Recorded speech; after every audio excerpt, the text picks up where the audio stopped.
Now, before I produce any more of these segments, I'm going to make it perfectly clear to everyone that I am not the message. I'm just the messenger. And I'm not speaking to you from a platform of perfection. I'm not coming at you wearing a shiny suit with a pasted on smile with some speech written by a professional speechwriter. No, I'm coming to you from a platform of personal experience. I have suffered through, and sadly, in turn, made other people suffer through the very problems that I'm bringing out into the open through these videos. I've experienced the confusion of not being able to fix me because I couldn't figure out exactly what the problem was. I have experienced the misery of being in the firm grip of something that was steadily destroying mine and my family's lives. I have experienced the shame, the guilt, and the remorse of lashing out and hurting other people out of pure frustration at my powerlessness to pull myself out of the thing that was killing me. And I have experienced the complete sense of failure that, as it turned out, opened me up to a breakthrough.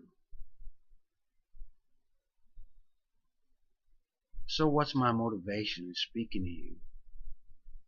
Well, here's my motivation. This is what I want. I want to pull away the layers of lies, falsehood, greed, and deception that has kept the sickness that is killing us from being discovered. I want for you to know that there is an enemy, but for us to realize that the enemy is a sickness, not each other. And what I want for all of us is the breakthrough. Now, I tried my hardest to avoid this responsibility. I did just about everything I knew to do to convince God just to leave me alone. I didn't want the responsibility of being godly, and I certainly didn't want the responsibility of being a leader. I looked to religious leaders to do that. I wanted something big to happen, and I wanted people to know that God is real, that He has real power, and is willing to help us. But I had always looked to other people in leadership to take on that responsibility. Well, after finally having the breakthrough in my own life, I was praying one day, and God said to me, "Jack, do you really want that something big to happen?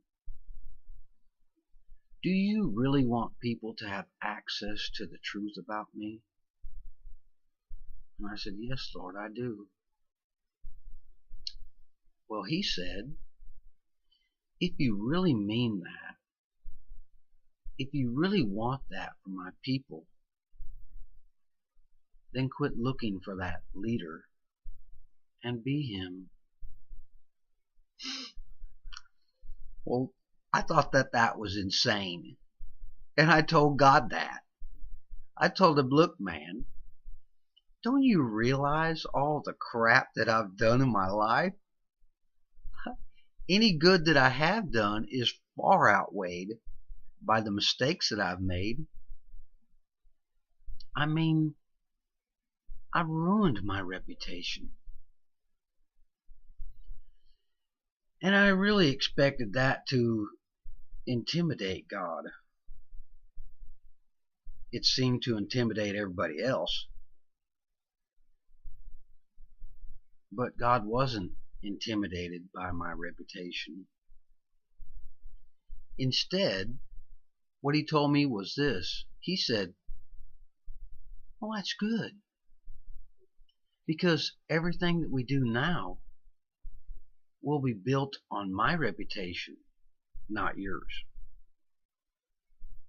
And I had no way of seeing that coming. And as it turned out, that is exactly what it took to get me to do this. So here I am. And recently, I was introduced to some dude that I'd seen hanging around a meeting for Godly Fellowship. I knew about the guy, and I know his kind. He's a self-important type person. You know, a person that is important in their own eyes, but don't really do much to the betterment of anyone else's life. Well, as soon as he was introduced to me, he, knowing that I've had some massive failures in the past, asked me if I was indeed called by God to do important things, how was it that I had failed so miserably in the past? And you know, he really wasn't wanting an answer because he really wasn't asking a question. What he was doing was making a negative statement against someone he's seen as being important. Making that statement in front of other people, and doing so in an effort to pull me down so that he would appear taller than me. And it didn't work. He really just ended up looking like the jerk that he really is. And everybody standing there knew that. Everyone except for him. Listen, admitting our faults and doing better is the purpose of experience.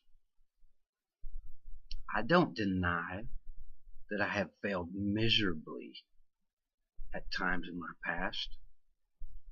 I don't deny it having failed more than once. Heck, man, I have made just about every kind of mistake a person can make. But I was doing something right that day when that dude was introduced to me.